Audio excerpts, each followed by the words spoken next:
Miaraba tompoko misaotra anao tsy misaraka amin'ny télévision malagasy ny radio Madagasikara araka ny fotoana ny fanomezana dia rahanao mivantana amin'izao ariva izao ny fandarana manokana izay resantsika loha hevitra izay mahabe resaka tany anaty fiarahamonina sy tany amin'ny tambazotra sosialy tany tato anatin'ny andro vitsivitsy dia tsy nakory izany fa ny resaka manodidina ny connexion zany na ny connexion internet raha ny fahafantarantsika azy araka ny nanarahantsika azy teto amin'ny télévision malagasy moa ny ariva teo dia nisy ny fampitana mivantana ny famelabelarana ny lalàna amin'ny feny tetobolapanjakana fototra na lasitra ho an'ny tao mpiasana 420 izay narahantsika teo saingy nahato kely izany ho an'ny eto amin'ny télévision malagasy voalohany na ny TVM1 fa mitoy kosa ny fampitana mivantana izany eo amin'ny télévision malagasy faharoa na ny TVM2 ka raha toa ka mbola mahalinanao ny anaraka izany dia afaka arahana ao amin'ny TVM2 izany. Ao anatin'ity fandarana manokana ity dia ny tenako Babi Stéphane aveto amin'ny télévision malagasy sy ny namana mpanao gazety Rakotondravao Francine no hitantana ny fandarana sy ametraka ny fanontaniana vahiny 4 amin'ny raharaha kosa no horaisintsika androany. Dia miarahaba anareo ministra telo mirahalahy sy andriamatoa sekretera jeneraly ampahafantariko vetivety anareo mpijery sy mpiainy radio Madagasikara aloha ireo vahintsika eo aloha zany ny ministry ny fampiroboroboana ny ahitao arakajy mirindra ny positra sy ny fandraisan-davitra Maefa Andriamampiadana ao ihany koa ny ministry ny fampianarana ambony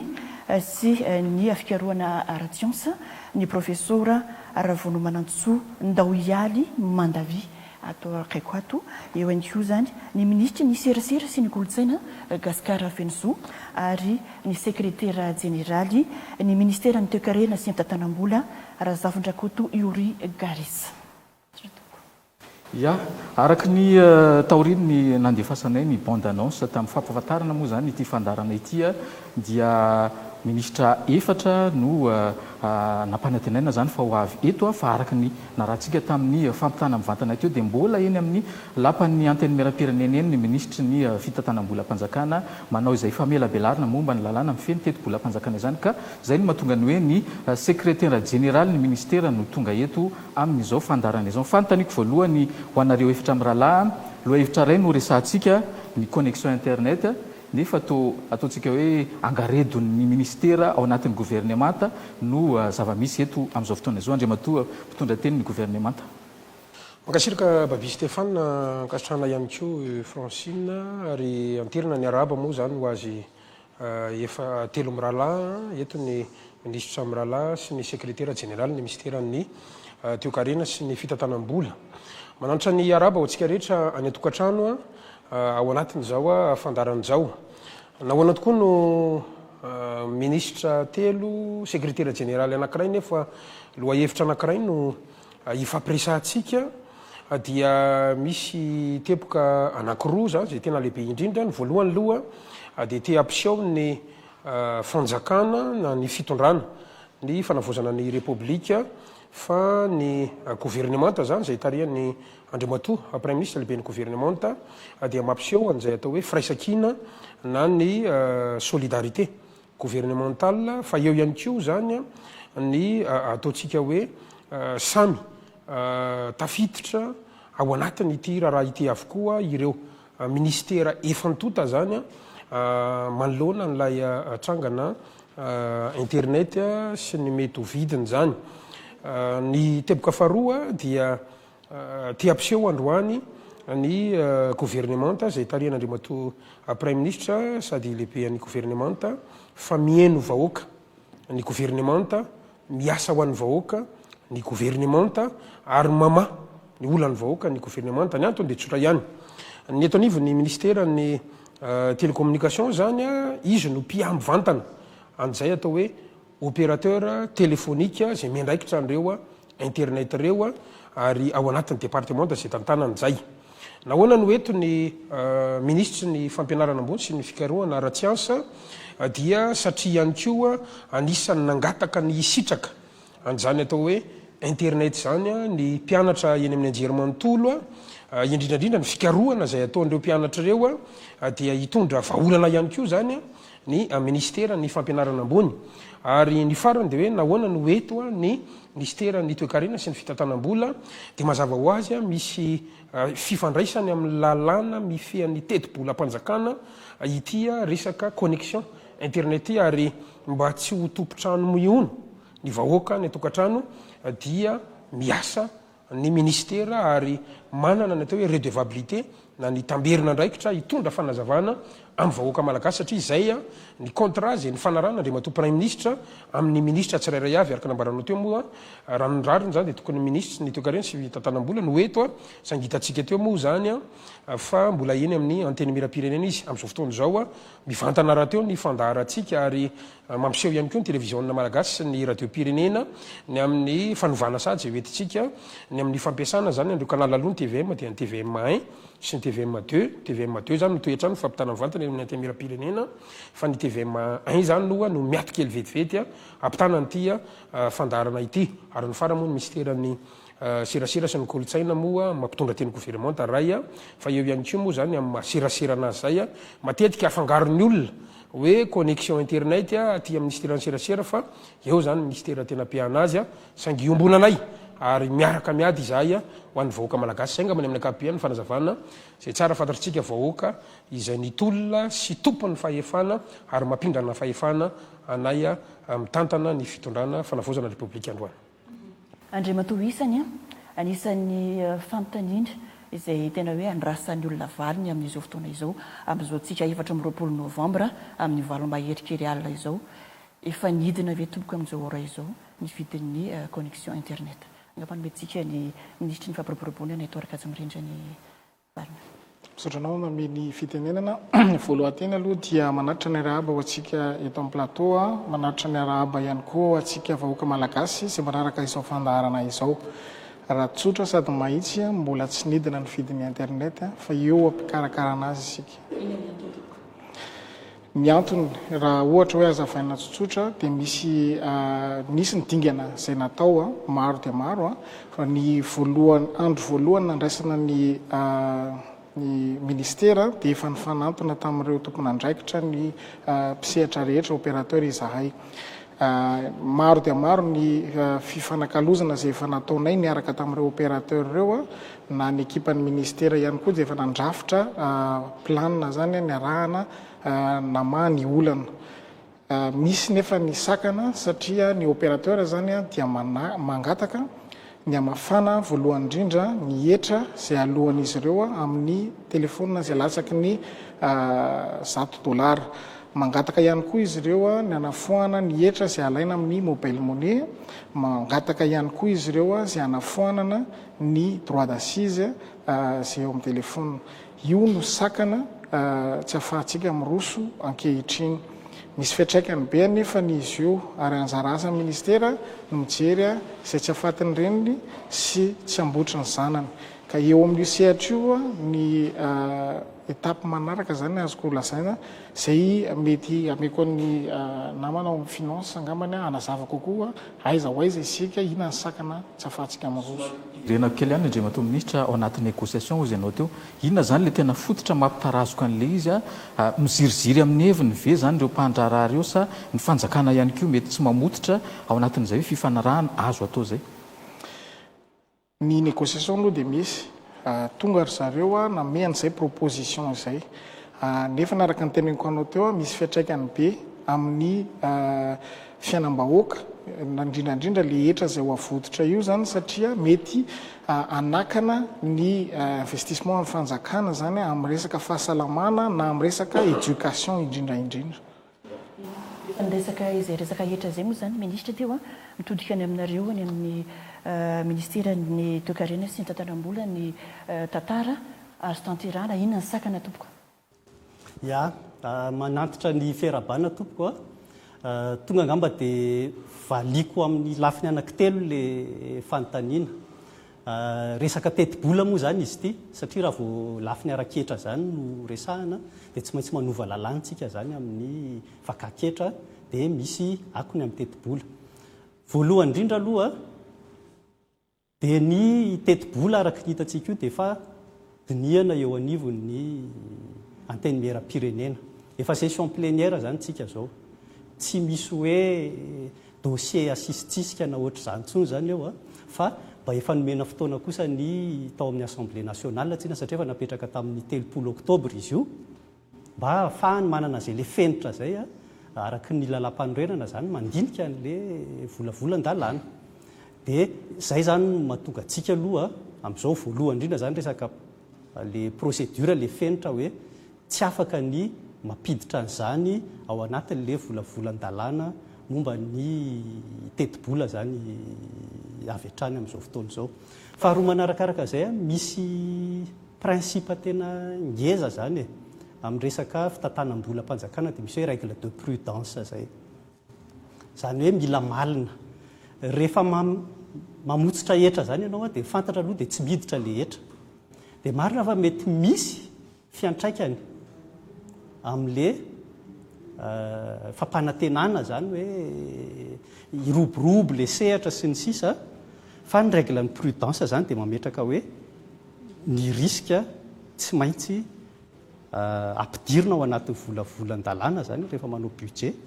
fa ny zavatra mbola everina ho tonga kosa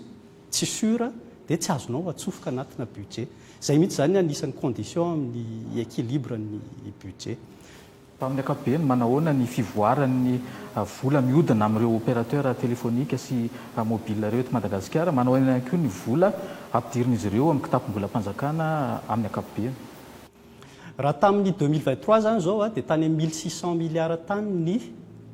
vola matin'ireo opérateur ireo chiffre d'affaires zany 2024 dia niakatra eo amin'ny 1938 izay milliards rehefa tambatra zany misy fitombony aloha zany le izy ny vola miditra amintsika kosa raha 2024 angamba tonga dia ho resahako mba tsy handany andro atsika dia misy eo amin'ny 215 milliards ny amin'ny hetra anatiny dia misy any amin'ny 72 milliards ny amin'ny faditseranana reo zany raha tambatra zany reo dia misy any amin'ny 285 milliards any raha ohatra ka zay zany no atambatra marihana fa mitovitovy abe amin'ny budget ny ministère ny sécurité publique na ministère ny justice zany taremarky zany mihoatra kely ary zany raha ohatra ka hoe ataontsika fampitahana raha rizimenata tena tonga dia mahintsy be ny position an'ny fanjakana ny gouvernemanta malagasy zay eo amban'ny fitariana andrimatoa premier ministre sady lehibe ny gouvernemanta Eritsalama ny lalatsaina ny gouvernemanta androany dia mahintsy ny antony dia tsotra ihany etra anatiny manodidina ny 215 milliards no angatahany reto opérateur ny groupement zany ho foanana mihitsy zay vo ampidina ny vidin'ny connexion zareo ka amin'ny apahany ary zany tsy hoe ampidininy tena faraky ambany fa hoe ampidinay amin'ny apahany io raha foananareo 215 milliards io dia mazava ny positionay hoe non ianao manko eo manontany hoe fa inona zany tsy mambola mampidina an'le izy tsy ny opérateur telefonika mihitsiny no ibaiko ny fitondram-panjakana na ametraka ny position zay tiany imagine eo ny fanazavany ny ministera ny toekarenina sy ny tedi-bolany hoe mitovy budget amin'ny ministera ny polisy na ny ministera ny justice zany zavatra angatahany-drareo zany azotsika an-tsaina ve ny anafoanana n'izany volo zany dia inona ny fiatraikan'izany amin'ny fidiram-bola ny fanjakana ka mazava ny position hoe inona ny mahatsiraikitra n'le fampidinana hatramin'ny androany tsy manaiky ny fangatahany izy ireo ny gouvernemanta na hoe karazana contrepartie mihitsy nge zany angatahany zany babi Stéphane na Francine sika vahoaka malagasy hoe ampidinay io raha ohatra ka foananareo reto etra na ny inavy misy teo droit d'assise zay droit d'assise zay dia mazava ny position nay mila fantatry ny malagasy zany tsy ny fanjakana malagasy androany no misakana ny fampidinana ny internet fa ny groupement des opérateurs tsy maintsy mijoro ny fanjakana miady ho an'ny vahoaka ny fanjakana ary ampifantarinay fa ny olana androany de tsy aty amin'ny fanjakana fany am'ireo groupement ny opérateur téléphonique reo ka tsy afaka ny anaiky an'izany zay na izanynatrany iza nefany a tsy maintsy miroso isika tsy maintsy miroso isika mijery vaolana aloha tsika foezaka fa ahoana ny atongavatsika any amin'ny atao hoe marimaritra iraisana zay tondratsika fanazavana io ihany moa zay a fanamarihana kely fanampin'ny fanazavana nety anatin'ilay ataontsika hoe droit d'assise valoka hatramin'ny 10 isan-jato ngamba le ady hevitra eo ihany koa ilay aotra faingo 10 isan-jato isaky ny fandefasana vola ny mihoatra ny 5 sy ray hetsy izay ny mobile monnaie mety eo le ady hevitra ny mandeha ao anatina bras de fer zany tsika zao amin'ny mpandrara amina orinasa tsy miankina sy ny fanjakana inona zany ny vaolana apetraka reo mpitondra fanjakana Stéphane de hoe anatina bras de fer izay fa ny gouvernement malagasy androany de makany amin'ny côté an'ny vahoaka fa tsy natao hiaro ny opérateur izay satria raha ny fangatan'ny opérateur zany androany de maty anto etiko tsika 115 milliards zany aiza nahita 215 milliards zany aiza nahitantsika am'zany ina ary zany ny vaolana omeny fitondram-panjakana zao de izao satria de efa miantsoantso ny vahoaka hoe ahenao io vidina internet io voalohany indrindra aloha miarahaba ny vahoaka malagasy rehetrarehetra manatrika miarabanareo menatah koa ny mikasika le vahaolana efa andala mpikaroana le vahaolana ary efa misy vahaolana voalohany indrindra ho an'ny mpianatra za alohany ny amin'ny université anjerimanontolo mpanjakana ira Madagasikara eo mpamarana ny fifanarahana zany amin'izao fotoana zao miaraka amin'ny ministry ny poste sy ny fifandraisan-davitra zany tsika amin'izao fotoana zao faharoa manarakaraka an'izany a tsy ho an'ny université rery ihany izy io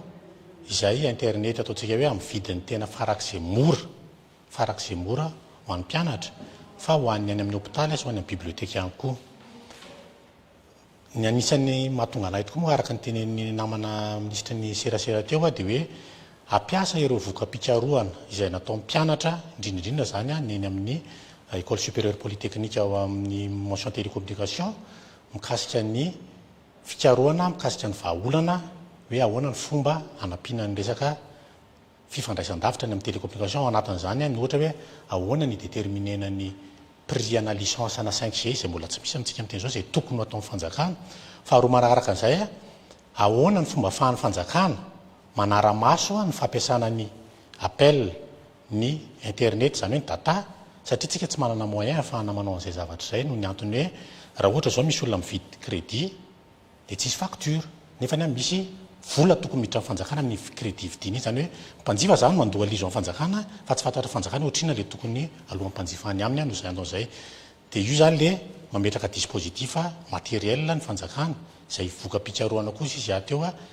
nataon'ny mpianatra eny amin'ny école supérieure polytechnique vaolana tokoa zay fa saingy vaolana ho anna sokajin'olona ihany ho an'ny mpianatra ozy anao teo misy ihany koa la hoe voka-pikaroana ataoko hoe mbola lavitrezaka ihany fa androany misy fitarainan'olona misy antsoantson'olona misy mihitsy ary nametraka fepitoana hoe 7 ora na mahana n'ity olana fahalafosany saran'ny connexion tia andriamato ministra inona ny vahaolana tsy maintsy ho raisiny fanjakana afaka raisy kely ny vahaolana vonjomaika aloha zany ny mpianatra aloha iny zany de fahalamitsika satria tena lara-pamena aloha mpianatra aloha satria misy ny fikaroana zay ataon'izy ireo tena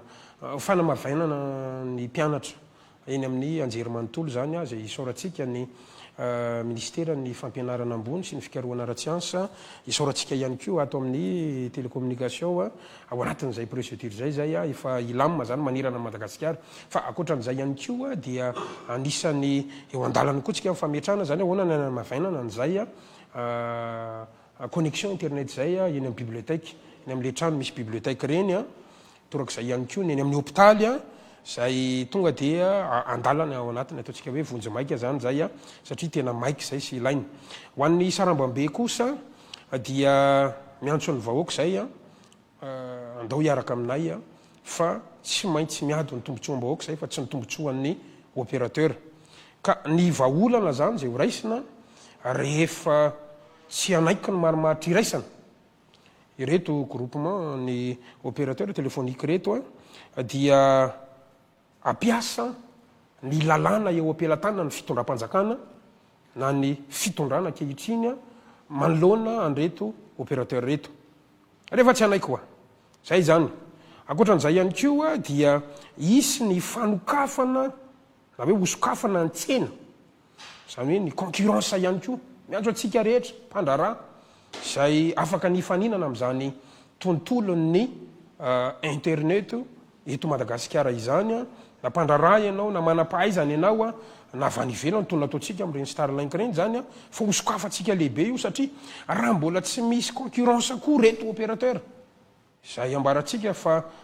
hatramin'ny fotoana elange zareo ny teto hoe ary tsy menatsiny moa ny vahoaka miantsoantso fa te hiteny ihany zay hoe hatramin'izay nge reo fotsiny teo hoe fa ny fitondrana ny fanavozana repoblika androany dia hanokatra an'izany hiady amin'ny atao hoe monopole efa ezaka lehibe zany mba tsy anome ny favoritisme ana groupe d'intérêt vitsivitsy anokatra ny concurrence isika apiatra ny lalàna isika zany hoe hosokafatsika ny tsenan'izy io de miantso izay zay vonina hifaninana am'ireo de rehefa misy mpifaninan'ireo ka tsy ampidina ny azy izy de ho hitatsika eo zany fa hoany am'izay mora no ho ampiasainy ny vahoaka malagasy rehefa tsy misy zany izay marimaritra iraisan'izay zay aloha zany no solution androany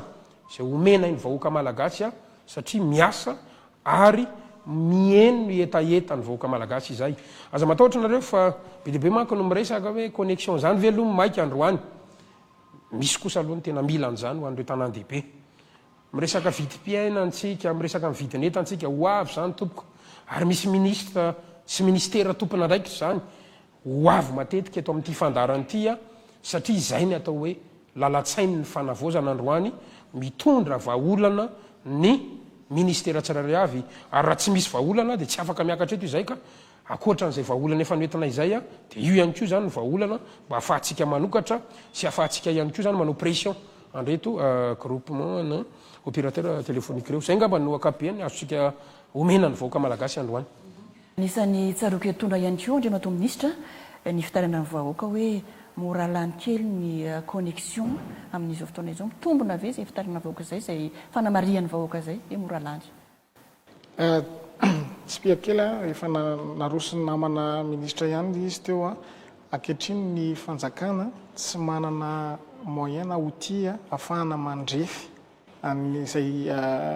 na dia ny qualité na ny quantité ny zavatra mandalo zany ao amin'n'ireo opérateur reo fa izay ny zavatra edivantsika amin'izao misy ny décret zay efa lany moa zany ahafahantsika miroso amin'izay fanaraha-maso zay mba holoha laharana tokoa ny resaka qualité ho an'ny vahoaka malagasy itsanreo ihany tamin'ny alahady raha tsaroko tsara nisan'ny nitsidika tampoka teny amin'ny foiben'ny aimvoly ianao mitondra inona moa zany fijijianao iny raha ohatra hoe azavaina tsotsotra dia rehefa service public ohatra n'ireny misy zavatra iankinan'ny firenena na ny ho an'ny vahoaka malagasy na ho an'ny économie mihitsy indrindrandrindra dia ny antony ny dinako teny dia nanara-maso hoe manana ny fitaovana na atao hoe ny infrastructure ahafahan'izy ireo misehatra amin'ny angezan'ny mpanjifa ve ireo opérateur ireo manana ny atao hoe redondance na ny serveur afaka mandray raha misy mifatapahana manana ny plan de continuité vers zareo raha misy mipanina manana ny sauvegarde ve izy ireo zavatra mila fantarina zany satria raha tsy manana ny infrastructure izy ireo tsy tokony hisehatra akory amin'io sehatra na service public io fa manjary mamitaka amin'ny vahoaka be da be no miteny fa maro mivery vola ao amin'le resaka fanakalozana mobile banking io renareo fantsakana avy zany eta antsoantso ny vahoaka zany hoe very vola amin'ny resaka fandrarana arabola amin'ny mobile banking io inona no fepetra raisina reo fantsakana iarovana ny vahoaka mba tsy ho very vola tompoko zay indrindra ny antony dinanay tena toerana satria henonay l izy ary hazonay fa marary ny vahoaka resaka vola ny resahany eto resaka fiainam-bahoaka ny resahany eto sarotany ministera ary manana nytraikefa ministera ahafahana manara-maso zay ny antony natonga anay hoe na hoaniza na hoaniza na misehatra numérique io na misehatra aimvoly io dia tokony hametraka ny fanjakana natao hoe plan de résilience numérique tokony hametraka ny fanjakana natao hoe standard fa tsy tokony isy olona intsony anokatra san'andrakandrana andeha ame service ho an'ny publika raha ohatra ka tsy manaraka ny norme zay na ny finitra zay tokony ho arahana. Angamba tsy analavitra zay ihany sika hitodika kely ato amin'ny andriamatoa mpitondra teny gouvernemanta ohatrany somary mivoana ihany lay karazana hoe fahalalahana faneho-kevitra amin'izao fotoana izao ny fitakiana samihafa misy ireny fidinana an-dalambe fandorana kodiarana ety sy roa ireny rehefa hitaky zavatra anankiray tatoato koa moa dia nisy an'iny ataontsika hoe influenceur vahiny zay mitaky nao ampamoaka mikasika na orinasa anankiray zay ataontsika hoe matanjaka indrindra eto Madagasikara amin'izay resaka connexion zay efa napetsona tany amin'ny mpitandro ny filaminana manahoana ny toy an'iny raharaha iny andriamatoa minisitra. Babi Stéphane, sika vahoaka malagasy nareo ve tsy mahita fa efa manomboka masamy teny ny olona tamin'ny fitondrana teo aloha izay ny siny ny etsy bahoaka ary zay tao anatin'ny tolona tamin'ireny fotoana ireny dia natsapa fa tsy malalaka amin'ny faneho-kevitra.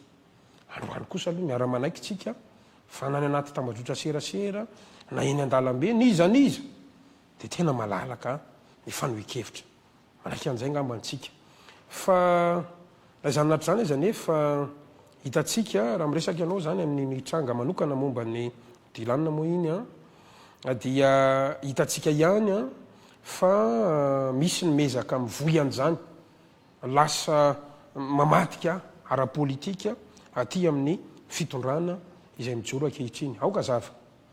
fa ny fitondrana izay mijoro ankehitriny dia miady amin'ny atao hoe tsy maty manota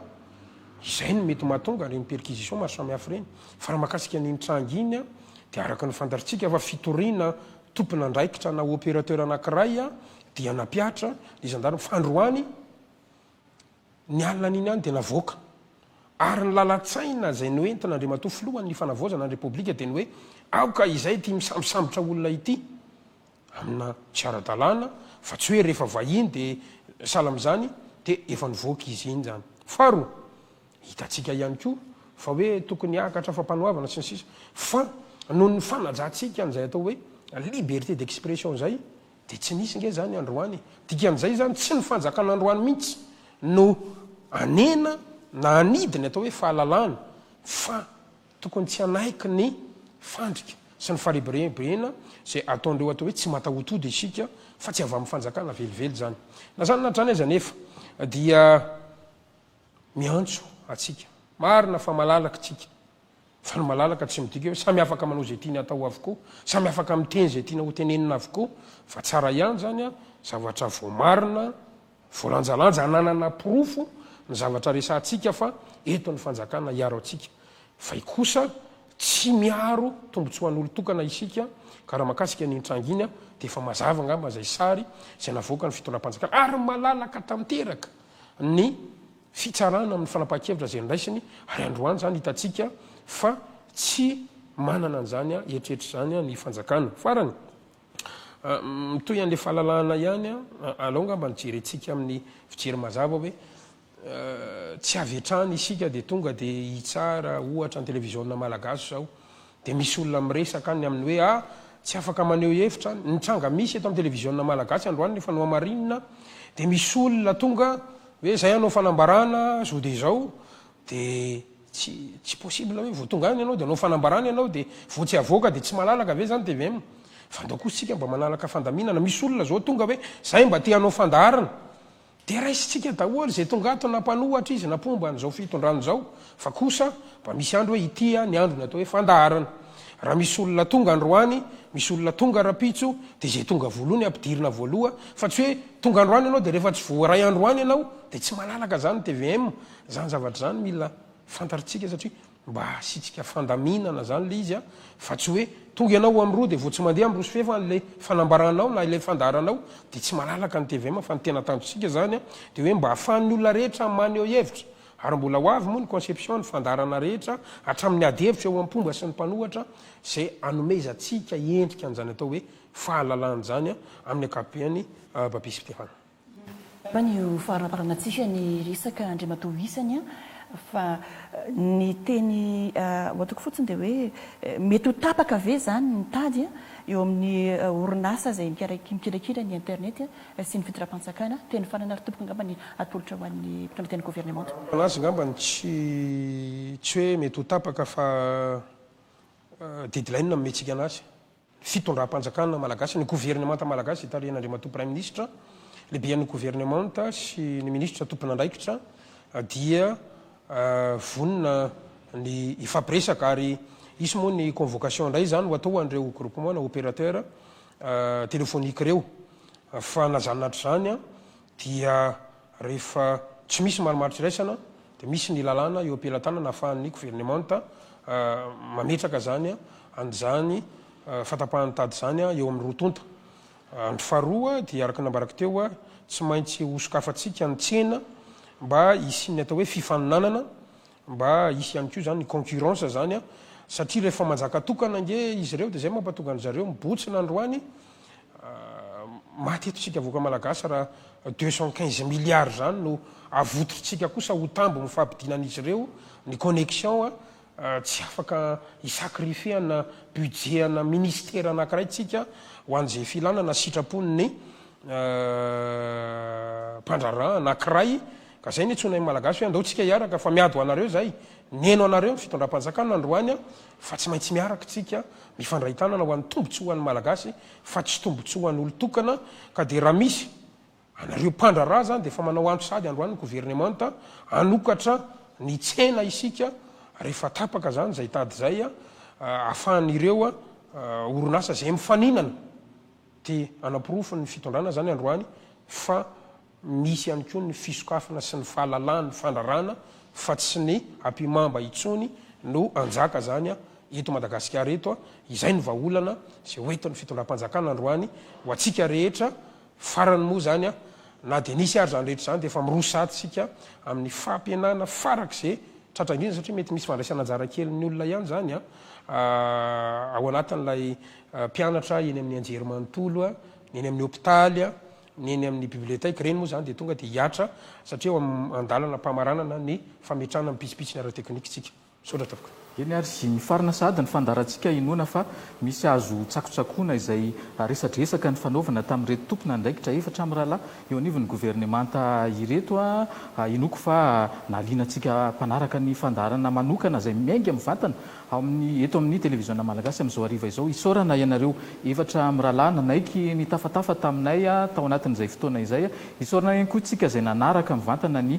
fandarana manokana ity teto amin'ny télévision malagasy a ary ampatsahivina ihany koa mivantana ihany koa eo amin'ny radio madagasikara azavaty indrindra ary ampatsahivina ihany koa fa mbola maro ireo fandaharana zay rahantsika eto amin'ny télévision malagasy araka ny nampatsahivina tany amboalohany moa dia misy ny fampitana mivantana ny